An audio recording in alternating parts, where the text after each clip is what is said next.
Fala galera, beleza? E dando continuidade, né, no nosso assunto, hoje nós vamos falar um pouco sobre o tectonismo, né? E o que é o tectonismo, né? A gente sabe que é, as placas tectônicas, né, a crosta da Terra, ela é formada por grandes placas rochosas, né, que ficam flutuando sobre o magma. E essas placas tectônicas que ficam andando sobre o magma, né, num grande movimento, elas, ao se movimentarem, fazem, criam a gente, né, criam resultam em diversas consequências na superfície terrestre, né? Essas consequências são o que nós chamamos de tectonismo, beleza? E aí, para a gente relembrar um pouco, né, das nossas últimas aulas, a gente lembra dessas placas tectônicas, né, que faz a Terra, ela foi dividida em grandes placas tectônicas, certo? E que essas placas tectônicas se movimentam, né? Ao se movimentarem, as placas elas podem se chocar, né, no movimento que a gente conhece como convergente, né? Que esse movimento vai dar origem à formação de montanhas. Essas placas elas podem ainda se afastar, que esses movimentos que vão ser os chamados de divergente vão dar origem principalmente às dorsais oceânicas, né? Ou elas podem ainda se relar uma na outra, né, no movimento horizontal, chamado de movimento transformante, né? Que é um movimento conservativo, que as placas deslizam uma na outra, como vocês bem lembram, né? E eles, esses movimentos de placas, né, eles geram uma tensão, um atrito entre as placas. E essa tensão pode ocasionar em consequências na superfície da Terra, como os terremotos, beleza? Os terremotos ou abalos sísmicos, né? Os sismos, beleza? Esses abalos sísmicos são fortes tremores de terra, né? Que são originários pela liberação da energia acumulada no interior da Terra e causam diversos danos na superfície, beleza? Esses tremores normalmente eles ocorrem devido a alguma atividade, né, alguma atividade tectônica que vai é, que vai liberar uma grande quantidade de energia, né? E essa energia vai fazer com que a gente tenha esse movimento, né? Esse terremoto. E aí, como vocês podem ver aí nessa imagem, a gente tem dois pontos a serem destacados dentro de um terremoto, que são o hipocentro e o epicentro, beleza? Então, qual é a diferença entre hipocentro e epicentro, né? O hipocentro será o local no interior da costa terrestre onde vai ocorrer a liberação de energia, onde vai tudo começar, onde está escrito aí na imagem foco, né? É onde tudo começou lá no interior da Terra. Esse é o hipocentro, é onde está sendo a primeira liberação de energia, né? Enquanto o epicentro será o local na superfície terrestre, que onde será sentido em maior concentração os efeitos de tal terremoto, né? Então, esses terremotos, quando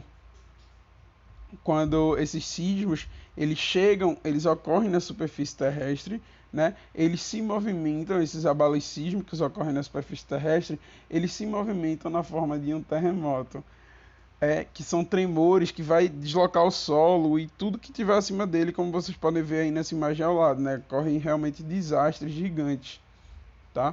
E quando a origem desse sismo ocorre no fundo do oceano, né, ela vai ocasionar o que nós conhecemos de tsunamis, que são esses grandes deslocamentos de água em direção ao mar ou ao continente, né, em direção ao próprio grande deslocamento de água oceânica em direção ao continente, beleza?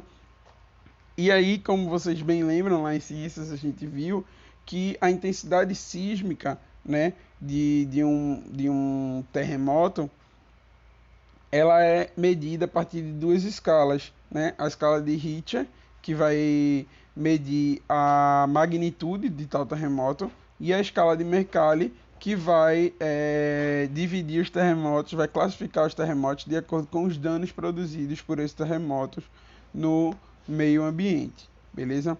Então, através dessa escala que a gente consegue medir pelos sismógrafos a energia liberada por esses terremotos, beleza? Por esses abalos sísmicos. E aí, outro outro agente, né, tectônico, outro movimento surgente a partir do tectonismo é o vulcanismo, né, que vai ser um nome dado a um processo geológico que ocorre no interior da Terra e que vai alcançar a superfície terrestre. Então, nesse processo, a gente vai ter a liberação do magma por uma fenda, né, uma abertura na superfície terrestre. Essa abertura vai ser chamada de vulcão, né, que é normalmente uma estrutura cônica, né, e montanhosa.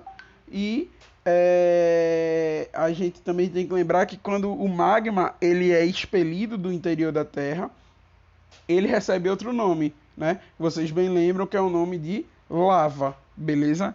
E os vulcões, eles têm, como vocês podem ver aí, um funcionamento, né? E como é que um vulcão funciona? Né? A atividade vulcânica, ela antes de chegar na superfície terrestre, a gente tem alguns passos a serem destacados, como vocês podem ver na imagem aí. Então, deixa eu dar um zoomzinho aqui, beleza? E vocês veem, lá no fundo da Terra, lá no interior da Terra, o magma ele vai estar se movimentando dentro do que a gente chama de câmara magmática, que é uma espécie de bolha que está localizada no manto, tá? E que vai estar se movimentando, beleza? E aí o magma, sobre determinada temperatura e pressão, e quando ocorre o movimento das placas que vocês estão vendo aqui, esse magma ele vai ser forçado a subir pela chaminé, que é o caminho que o magma tem até chegar à superfície, tá? Então é assim que funciona o magma. E quando esse magma ele é expelido, também é liberado fumaça e piroclastos, que são fragmentos de rochas vulcânicas, tá? Então a gente tem esse funcionamento do vulcão, beleza? E os vulcões, eles surgem, a maioria dos vulcões, em áreas de limites entre placas tectônicas, né? Que é onde ocorre uma maior movimentação causada principalmente pelas correntes de convecção, né? Que vai criar nessa área uma área de instabilidade tectônica, beleza? Um exemplo muito claro disso é que a gente tem um Círculo de Fogo do Pacífico, que é onde a gente tem a maior concentração de vulcões e também a maior área de encontro de placas, tá? Então, eu espero que vocês tenham compreendido e até a próxima.